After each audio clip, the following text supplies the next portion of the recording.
Hi, everyone, and welcome to this episode of Ask a Death Doula.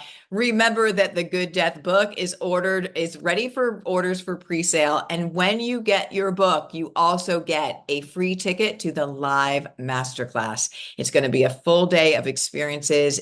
You do not want to miss this. It is a free ticket with the purchase of your book. So you can get the Good Death book below. Remember that Good Death book is really just like the what to expect when you are expecting, but for the opposite end of life. And in my opinion, every family should have that book.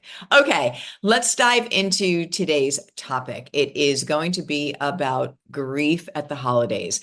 And if you are someone that is experiencing the first holiday without a loved one being with you, or you are suffering from grief and missing someone who's not here anymore at the holidays, we have some tips for you. So these are going to be the 5 tips that you can use when really feeling grief around the holidays from not having somebody that you love with you at this time of celebration.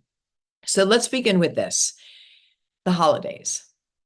Everyone, and we get it. It is a time of celebration. There's lots of music and presents and eating and parties and all of that. But the reality to this is that it is not always, many times, a space of time that is just full of light and happiness.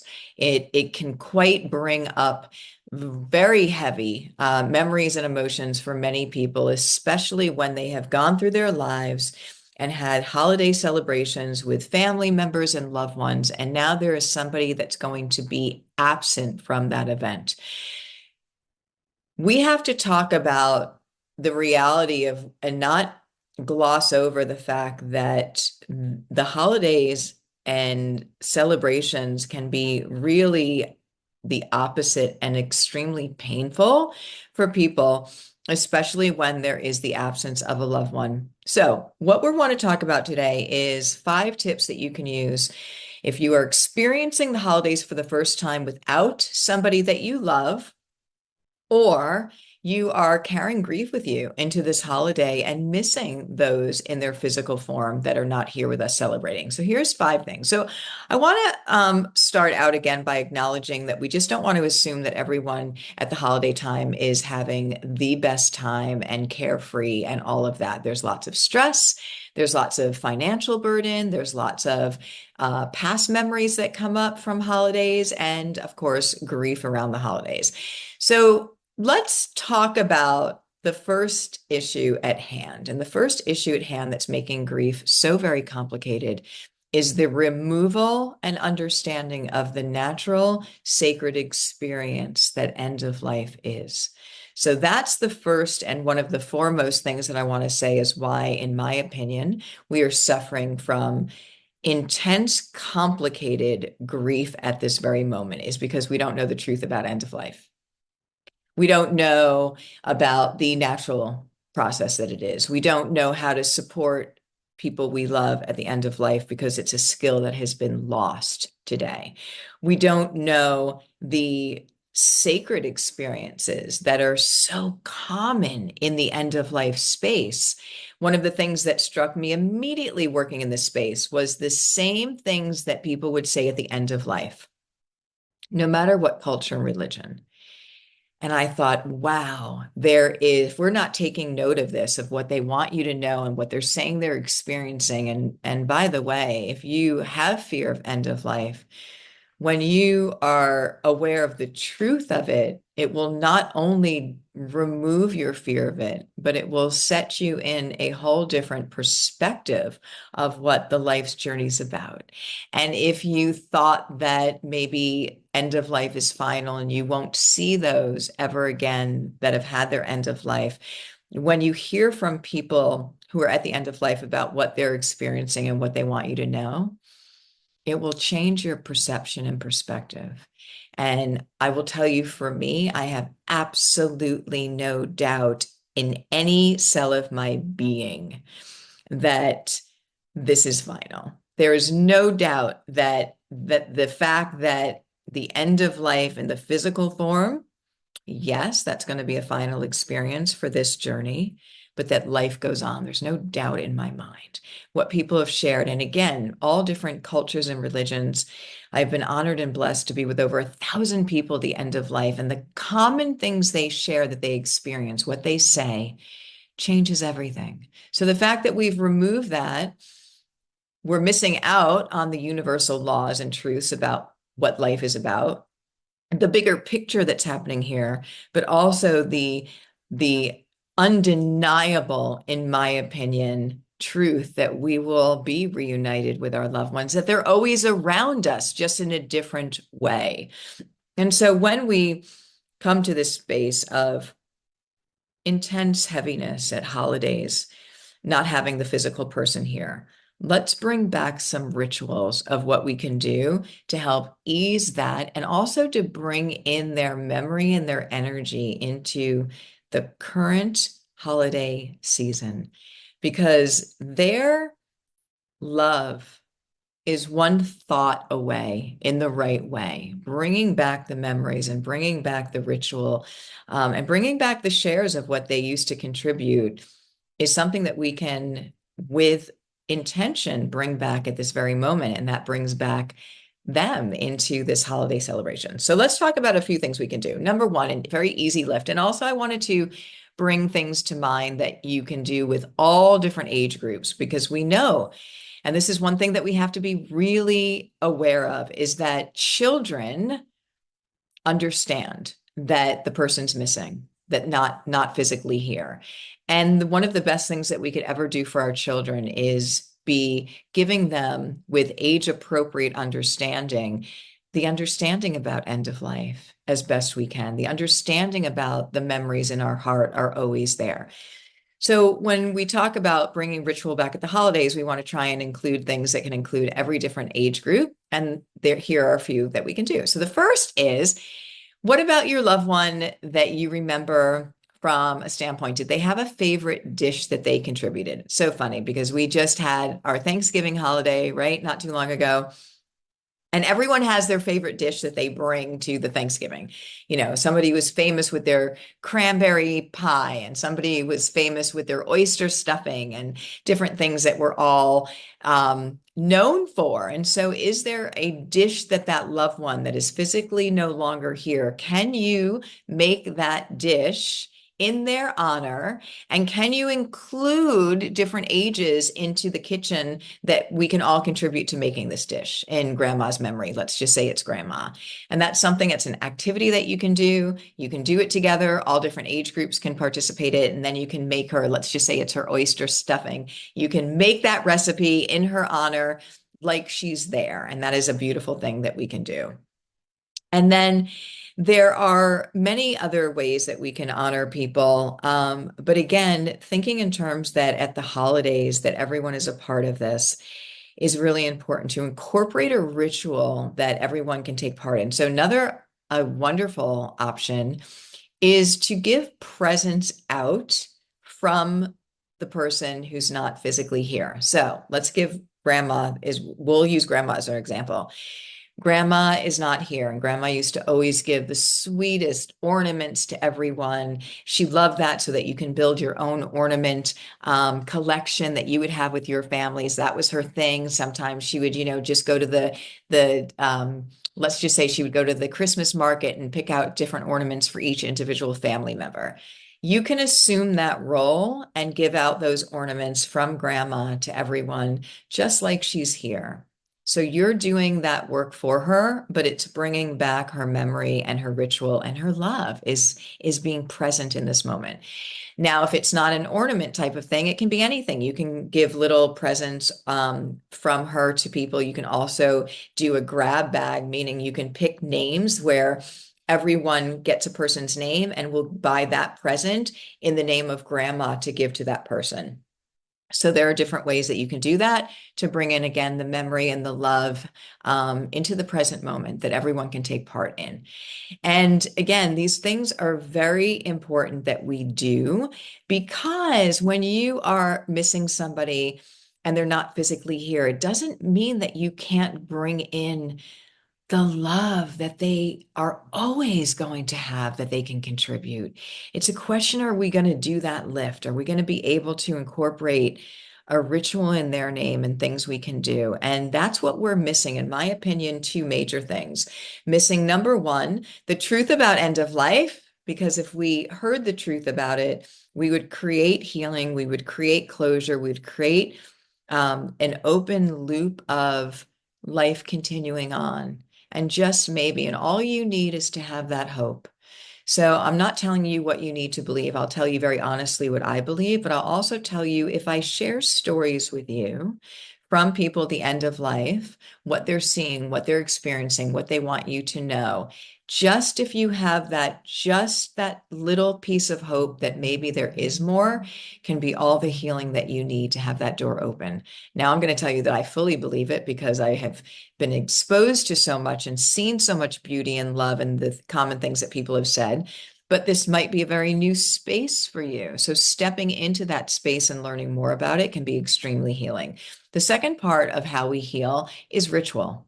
Bringing back ritual around the end of life, loved one's life, grief, all of the things, to create a pathway for it, to create a space, to create loving energy of memories and ritual into the present moment when the person is physically not here. That's what's missing. So many times right now we're thinking of absence of, and I understand it. Oh, this hole in my heart, this loss, I'm never going to be able to fill it. But you can fill it with bringing back loving ritual. And these ideas can help to do that, not just for you, but for all of the family and loved ones. Another idea, your third idea, is to create a memory jar. Place a jar, a glass jar, in a central spot and invite family members to write down their favorite memories, their favorite quotes, or their favorite moments that they shared with the loved one on a slip of paper, fold it up, and put it in the jar. This could be, again, on a designated time during the holidays. You gather together, you can read them, then read them aloud. And it's a simple activity that can spark laughter, it can spark tears, it can create connection, and keeping the memory alive of that person, because again, that person's memory is one thought away, and it's something that all ages can take part in. So creating a memory jar. I also think that you can do a memory jar of sending messages to that loved one. These don't need to be read aloud and probably shouldn't be, but you can also have a jar where a messaging jar where you want to send, this is really great for children, but it's great for all ages, that you want to write down what you want to say to that loved one and fold that up and put that in that memory jar. Another idea for you is to dedicate a holiday gesture in their name. So extending their kindness and giving back. I think giving back at the holidays is one of the most important things we do. You know, we all have so much. We have so much to be grateful for in our lives. Giving back to so many people that are less fortunate at this time is something we need to do and that we're called to do, but doing that in the person's name that's not here, letting their legacy and their energy still be creating this positive, beautiful impact in the world, whether it's donating to a charity that they supported, or volunteering your own time, or even purchasing gift cards for families in need. Dedicating a holiday gesture in their honor can be a powerful way to carry their spirit forward. Share it with your family on how this act mirrors their values, their passions, their interests, and it keeps the impact that they had in this world alive through you. All ages can be part of that, and it feels really good, right? And not to mention that I just have this image of them looking down on you and just beaming this beautiful smile when you donate money or your time or both to the ASPCA, because that was their favorite charity. And I'm just thinking of certain people in my circle in my life, which is really important. Again, their impact is still making an impact through you. All right, the fifth suggestion for helping to heal grief at the holidays is setting up a wind phone. Now, you may say, Suzanne, what is a wind phone? And I want to share with you that a wind phone is a disconnected phone that people use to help heal grief. It originated in Japan in 2010. People use the wind phone to call and have one-way conversations with deceased loved ones. Here they can share what they feel. A wind phone will offer an opportunity at the holidays for family members to share how they are feeling, for a person to tell their story, to reminisce, and to continue to connect to the person who is gone. And every age can use this wind phone. So you can get on Amazon, you can get a plastic phone, you can get a little phone, and it would be fun to have it not in the phones that we tend to use necessarily this way. But let's go back to something really tangible that we can feel and that we can hold up. And you can have that in maybe a designated place in the house and have it be the holiday wind phone to talk to any and all loved ones, pets that are not able to be with us. And people can go in, children can go in and have their private moments on that wind phone throughout the holiday season. It is really important to bring in our children into new ritual to know that they can still send their loving messages, still talk to their loved ones, that again, even though they're not here in a physical sense, they are always here. They are always here. The fact that we've shut all of this down about end of life has created the end of life experience and the grief experience to be 10,000 times harder than it needs to be. It also is one of the greatest things we can do is not only to create healing, but to set up our children with healthy ways that they can move through the end of life process when somebody is not here anymore, when their pets are not here anymore, knowing that again, these things create a pathway for their energy and their grief from loss and to turning into a different new relationship with that loved one that is always available to them. So it's one of the greatest things that we can do. So when we go back and we talk about the 5 things that you can do to help ease grief at the holiday time, we are again talking about creating new ritual around it. We are talking about creating memories that can move forward into the future of a healthy relationship with end of life and something that can allow all age groups to participate in. Creating a holiday meal, creating that space of that holiday meal that you can do that grandma used to bring in and having it be a family event. All ages can participate. Creating a space of giving out presents in the loved one's name that's not here anymore. So you can do that in a couple of different ways with a grab bag doing it, or you can go ahead and surprise everyone with gifts from grandma. That would be a beautiful thing that you can do. You can do a memory jar where you create a memory jar and put memories in, and then you can share, we can all read those memories and laugh and cry together and just bring it into the present moment. You can also create a memory jar of a messaging jar, sending messages to grandma in that jar and keep them there. You can dedicate a holiday gesture in their name, so something so beautiful that we can do that they were really interested in, something that they were passionate about, with either donating or volunteering to that cause. And the 5th one is that you can set up a wind phone in another room that people can go in whenever they feel called, call that loved one, and just have a beautiful one-way conversation. And I promise you that loved one can hear you. So it's time that we bring back new ritual into this space of end of life. And I know that the holidays, and I just want to be very clear about the holidays bringing up so much pain for many people, for loved ones that are no longer here, and creating new ritual around that and making sure that we're mindful in that space.